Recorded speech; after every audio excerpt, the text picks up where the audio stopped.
17-ാം നൂറ്റാണ്ടിൽ George Herbert എന്ന് പറഞ്ഞ ഒരു അച്ഛൻ ഉണ്ടായിരുന്നു, ഒരു വൈദികനുണ്ടായിരുന്നു. ആംഗ്ലിക്കൻ സഭയുടെ ഒരു വൈദിക ശ്രേഷ്ഠനായിരുന്നു. പ്രത്യേകിച്ച് ഇദ്ദേഹത്തിൻ്റെ ഒരു സ്പെഷ്യാലിറ്റി എന്ന് പറയുന്നത്, അന്നത്തെ കാലത്തെ ഇംഗ്ലണ്ട് എന്ന രാജ്യത്തിലെ ഏറ്റവും പേരുകേട്ട കുടുംബത്തിൽ നിന്ന് അതൊക്കെ വെടിഞ്ഞ് ഒരു വൈദികൻ ആകാനായിട്ട് പോയതാണ് അദ്ദേഹത്തിൻ്റെ പ്രത്യേകത. ഇദ്ദേഹം വളരെയധികം കവിതകൾ എഴുതിയിട്ടുണ്ട്. അതിൽ ഒരെണ്ണം ദ ബാഗ്, സഞ്ചി എന്ന് പറഞ്ഞ ഒരു കവിതയുണ്ട്. ആ കവിതയുടെ ആശയം ഇപ്രകാരമാണ്: അദ്ദേഹത്തിൻ്റെ ഇമാജിനേഷൻ വെച്ച്, അദ്ദേഹത്തിൻ്റെ ക്രിയേറ്റിവിറ്റി വെച്ച് ആ വൈദിക ശ്രേഷ്ഠൻ കർത്താവ് കുരിശിൽ കിടക്കുമ്പോൾ, കുരിശുമരണം ആകുമ്പോൾ ഒരു മാലാഖയും കർത്താവും തമ്മിലുള്ള ഒരു സംഭാഷണമാണ്. ആ സംഭാഷണത്തിൽ ഇപ്രകാരമാണ് പ്രിയമുള്ളവരെ പറയുന്നത്. ആ മാലാഖ വന്ന് ക്രിസ്തുവിൻ്റെ അടുത്ത് ചോദിക്കുവാണ്, കർത്താവേ, നീ വന്നിട്ട് നീ ഇവിടെ കിടക്കുന്നുവോ? കർത്താവ് ചോദിച്ചു, എൻ്റെ വേദന നീ കാണുന്നില്ലേ? അപ്പം മാലാഖ പറയുകയാണ്, കർത്താവേ, നീ സ്വർഗത്തിലേക്ക് പോകുന്നതിന് മുമ്പ് ഒരു കാര്യം നീ എടുക്കുവാനായിട്ട് മറന്നു. അപ്പം കർത്താവ് ചോദിച്ചു, അതെന്താണ്?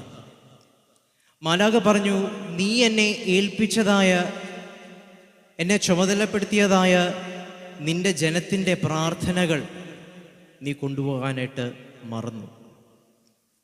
കർത്താവ് പറഞ്ഞു, എൻ്റെ അവസ്ഥ നീ കാണുന്നില്ലേ? ഈ പ്രാർത്ഥനകൾ എങ്ങനെയാണ് ഞാൻ സ്വർഗത്തിലേക്ക് കൊണ്ടുപോകുന്നത്? എൻ്റെ കയ്യിലൊരു സഞ്ചി പോലും ഇല്ലല്ലോ എന്ന്. അപ്പം മാലാഖ പറയുവാണ്, ദൈവമേ, അത് ശരിയാണല്ലോ, നാം എന്ത് ചെയ്യും? അപ്പം ദൈവത്താൽ വാഴ്ത്തപ്പെട്ടവരെ, കർത്താവ് കൊടുക്കുന്ന ഒരു മറുപടിയുണ്ട്. ആ മറുപടി ഇപ്രകാരമാണ്: എൻ്റെ കയ്യിൽ സഞ്ചിയൊന്നുമില്ല, പക്ഷേ എൻ്റെ വിലാപ്പുറത്ത് ഉള്ള ഈ മുറിവിലേക്ക് നീ ആ പ്രാർത്ഥനകൾ എല്ലാം വച്ചു. ദൈവത്താൽ അനുഗ്രഹിക്കപ്പെട്ടവരെ, ഇന്ന് നാം വായിച്ചു കേട്ട വേദഭാഗം 5 അപ്പം കൊണ്ട് കർത്താവ് 5000 പേരെ പോഷിപ്പിക്കുന്ന ആ രംഗമാണ്. ഇതിൻ്റെ പ്രത്യേകത എന്താണെന്നറിയാമോ? കഴിഞ്ഞ ആഴ്ച നാം വായിച്ചത് ഇതിൻ്റെ എക്സ്പ്ലനേഷനാണ്. ഈ 5000 പേരെ പോഷിപ്പിച്ചതിന് ശേഷം ശിഷ്യന്മാർ കർത്താവിനോട് ചോദിക്കുകയാണ്, ഇതിൻ്റെ കാര്യങ്ങൾ ഒക്കെ എങ്ങനെയാണ്, അല്ലെങ്കിൽ കർത്താവ് അവരെ പഠിപ്പിക്കുകയാണ് അവരുടെ ശുശ്രൂഷ എങ്ങനെ ആയിരിക്കണമെന്ന്.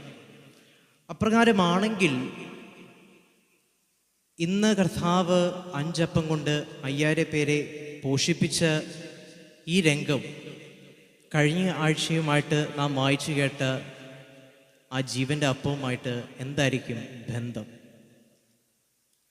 ഇവിടെ കർത്താവ് സൂചിപ്പിക്കുന്നത് ഒരു ശിഷ്യൻ്റെ ദൗത്യമാണ്. നാം വേദഭാഗം പരിശോധിക്കുമ്പോൾ അവിടെ ക്രിസ്തു യോഹന്നാൻ സ്നാപകന്റെ മരണത്തിന് ശേഷം വളരെ സങ്കടപൂർവ്വം മലയിലേക്ക് പോകുകയാണ്. പക്ഷേ അവൻ ചെയ്ത നേരത്തെയുള്ള എല്ലാ അത്ഭുതങ്ങളും പ്രതികരിച്ച് അവിടെ ജനക്കൂട്ടം അവൻ്റെ അടുക്കിലേക്ക് വരികയാണ്. വേറെ ഒന്നിനുമല്ല, അത്ഭുതങ്ങൾ കാണാനും അവനെ രാജാവാക്കാനും. യഹൂദ സമൂഹത്തിൻ്റെ ഒരു വിചാരമുണ്ട്, അത്ഭുതങ്ങൾ ചെയ്യുന്ന ഒരു വ്യക്തി ജീവിതത്തിലേക്ക് അല്ലെങ്കിൽ രാജ്യത്തിലേക്ക് കടന്നു വന്നാൽ എല്ലാം ശരിയാകും.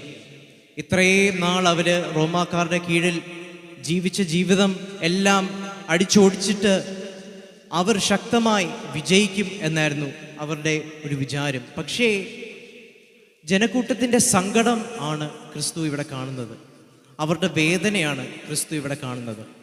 അത് കണ്ടിട്ട് അവിടെ ഉപയോഗിക്കുന്ന ഗ്രീക്ക് പദം അവൻ്റെ ഹൃദയവും അവൻ്റെ ബാക്കിയുള്ള ഓർഗൻസുമെല്ലാം അങ്ങ് ഞെരുങ്ങി എന്നാണ് പറയുന്നത്. അങ്ങ് ഞെരുങ്ങി.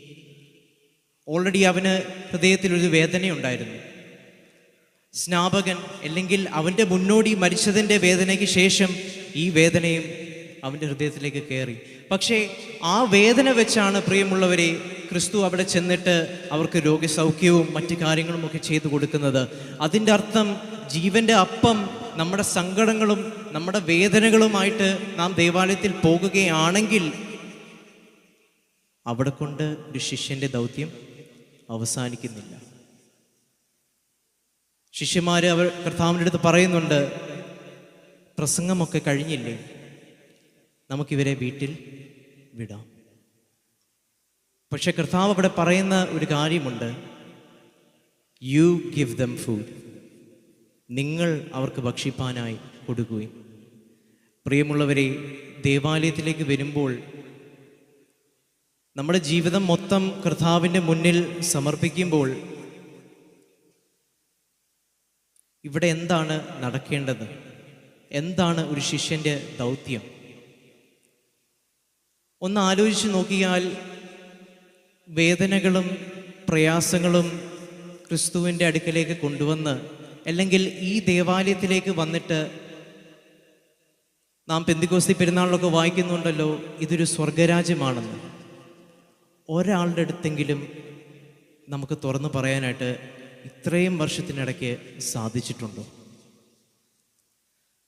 അങ്ങനെയാണെങ്കിൽ, അല്ലെങ്കിൽ അങ്ങനെ സാധിച്ചിട്ടില്ലെങ്കിൽ സത്യമായിട്ടും ഇത് സ്വർഗരാജ്യം ആണോ?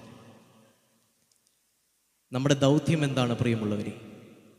മുറിവുള്ള ജീവിതത്തിലും മറ്റുള്ളവരെ ശുശ്രൂഷിക്കുക, മറ്റുള്ളവർക്ക് അപ്പം കൊടുക്കുക. അതാണ് ജീവൻ്റെ അപ്പം. ഇപ്രകാരം നമ്മുടെ ജീവിതത്തിൽ കൊണ്ടുവരാനായി പരിശുദ്ധാത്മാവ് നമ്മെ സഹായിക്കട്ടെ എന്ന് പ്രാർത്ഥിച്ചുകൊണ്ട് എൻ്റെ വാക്കുകൾ ചുരുക്കുന്നു. ത്രിയേക ദൈവത്തിൻ്റെ തന്നെ തിരുനാമം എപ്പോഴും വാഴ്ത്തപ്പെടുമാറാകട്ടെ.